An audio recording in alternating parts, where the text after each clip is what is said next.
Hello everyone, welcome back to the channel and welcome to a brand new Around the Ground, and today I'm here outside of Plough Lane, the home to AFC Wimbledon. Today I'm going to be watching them take on Morecambe in a vital League One clash. I'm also going to be taking a look around Plough Lane and interviewing Don's manager Mark Robinson. But first, here's a 1 minute roundup of this club's jam-packed history. Wimbledon FC was formed in 1889 and played mostly non-league football before being elected to the Football League in 1977 and winning the FA Cup in 1988. However, to avoid bankruptcy, the club's owner proposed the idea to move the club to a new Football League standard stadium, 56 miles north in Milton Keynes. The club eventually followed through with the move and soon changed name to MK Dons. They currently play in League One but barely fill their stadium.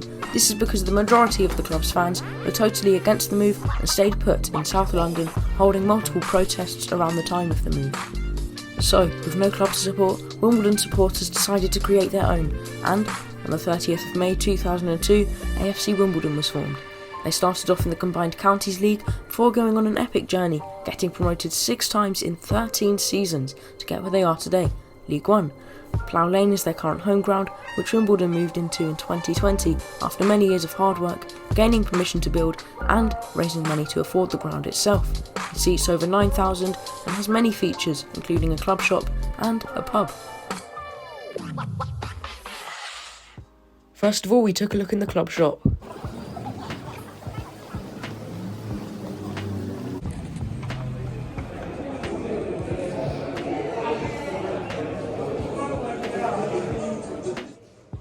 They had a large range of merchandise, including this season's home and away shirts.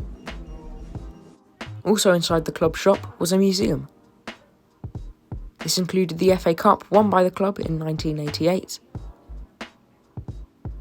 and other pieces of memorabilia ranging from medals, trophies to shirts and scarves.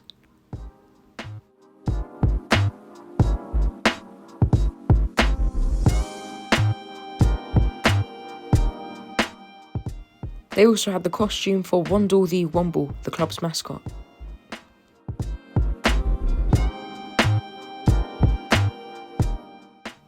We then went into the ground and past the Don's bar and kitchen, and took a look inside of the Phoenix pub.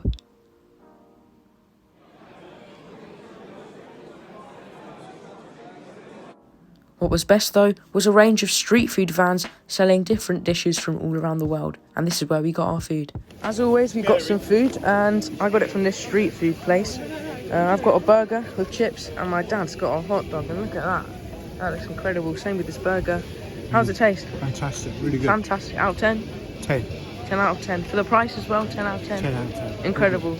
Great to see so many food places doing so well here. We then came across a mosaic which is unveiled on the day we visited of the famous Womble Till I Die gates from the old Plough Lane. The mosaic is made up of many pictures from Wimbledon fans across the world.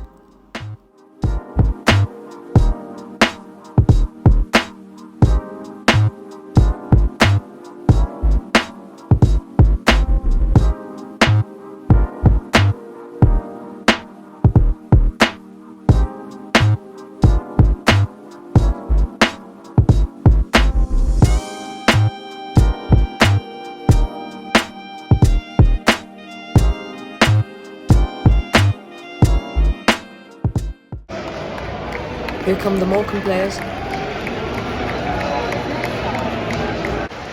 And here's AFC Wimbledon.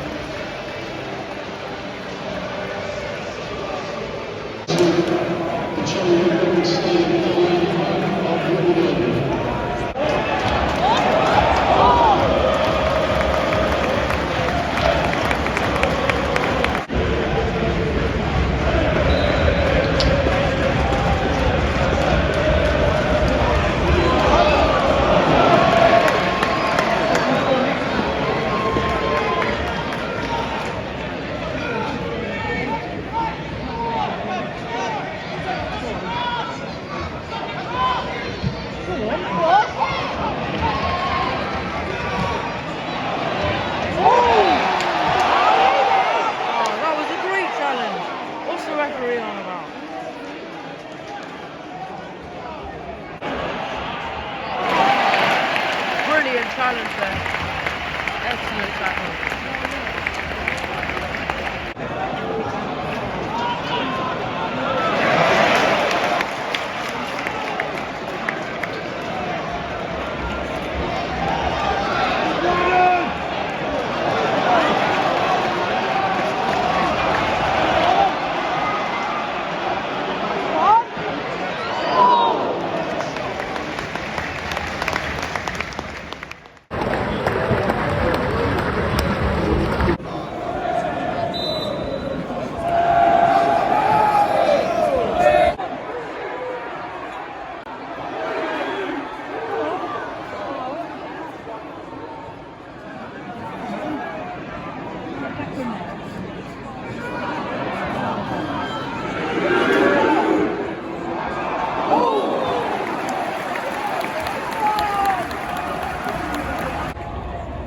Saved by the Morecambe keeper to keep them in it, still 0-0.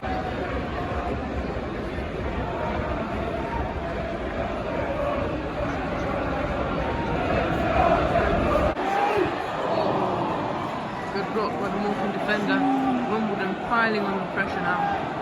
They've surely got to score.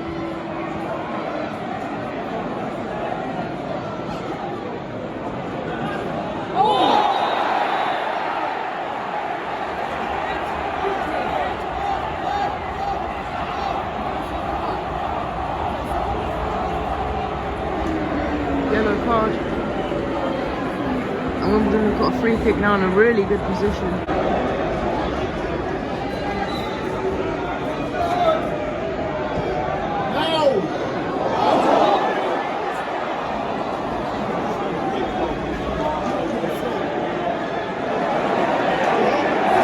They've won it back. No one in the box though. Alright, I've decided to come and join the loud Wimbledon fans in the South London Removers stand. On the attack now. In the box. Oh, he's hit the post. What a chance.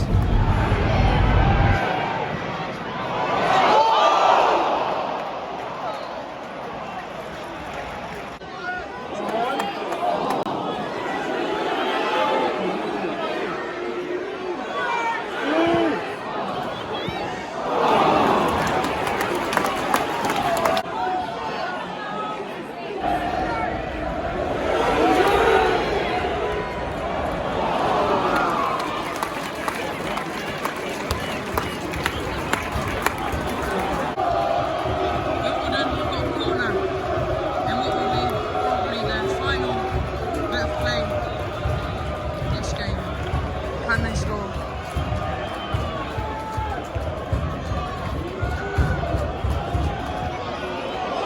Box punched away by the keeper.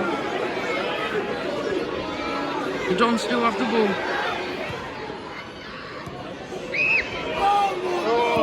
In the box again. More time. Caught by the keeper.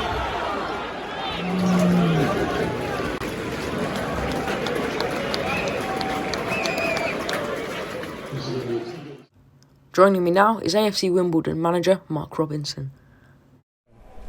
So despite the 0-0 result, the fans were still singing right up until the end. Yeah. Do you think it was a good point to get? We'd obviously prefer 3, Thomas, and I think probably the performance warranted 3. But after the fact that we've lost our last 3, I felt it was a step in the right direction. I thought the performance levels were high, the energy levels were high, and like you said, I think the fans saw that, and that's why they were in. Considering it was a draw, they were in a real buoyant mood and sort of sung us through for the whole 94 minutes. So it is 2 points drops in terms of how the game went, but I feel that it's a real step in the right direction. And some fans are sort of not annoyed, but are disappointed with the past couple of results. What would your message be to them? Just, I can understand that, because football's a game of passion, and we're all passionate too, and we want to achieve fantastic things for them. But I do honestly, maybe I didn't make enough of it. But I think the 3-week break had a massive effect on us, because before that we were in really good form. We hadn't lost in 5.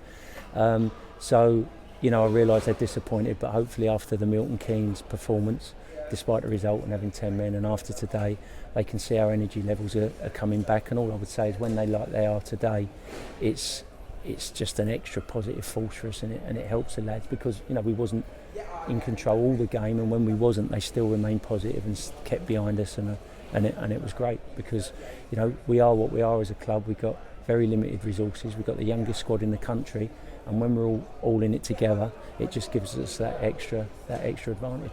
And you mentioned you've got a young squad, and I've seen brought in quite a few under-23s players this January transfer window. Yeah. Are you looking to build a younger side? That's what we are, Thomas. The club have gone down that route, because before, as I said in my interview, you probably heard before, since we've been a professional club, apart from 4 months, we've always fought relegation, nearly gone back down to the conference, nearly gone back down to League Two. So we had to look at it and go, well, how can we change that? And before, we've always had an old squad, so this is the way we're going. We're trying to build a bright young squad that can build some exciting times for the future. But obviously, the other side to that is when you're so young, you're going to have ups and downs, because they're learning the game. So, but we feel that if we get this right, and we will get it right, that it gives us such more excitement for the future, because next year they're only going to be better and not going to get worse, So that's what we're doing. And looking back before Wimbledon, of course, you had to retire very early on in your career due to injury. Yeah. And you went on to, manage a soft play centre? I did, you've done your research. Yeah.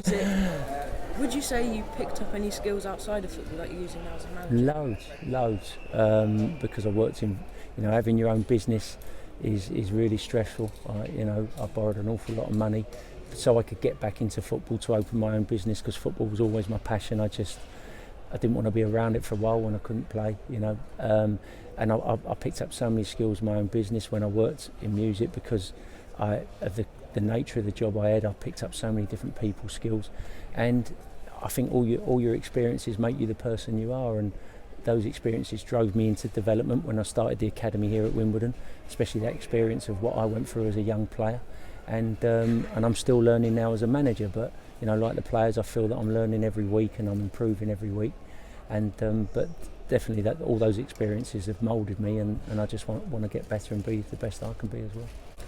And when you said you started that academy, you were here since 2004 and you've been working your way up the ladder. Yeah. Now you're manager. Why'd you stick with the club instead of going elsewhere? Because I love the club. I was a massive football fan as well as when I played football, and I feel a lot of things have been lost in football with money.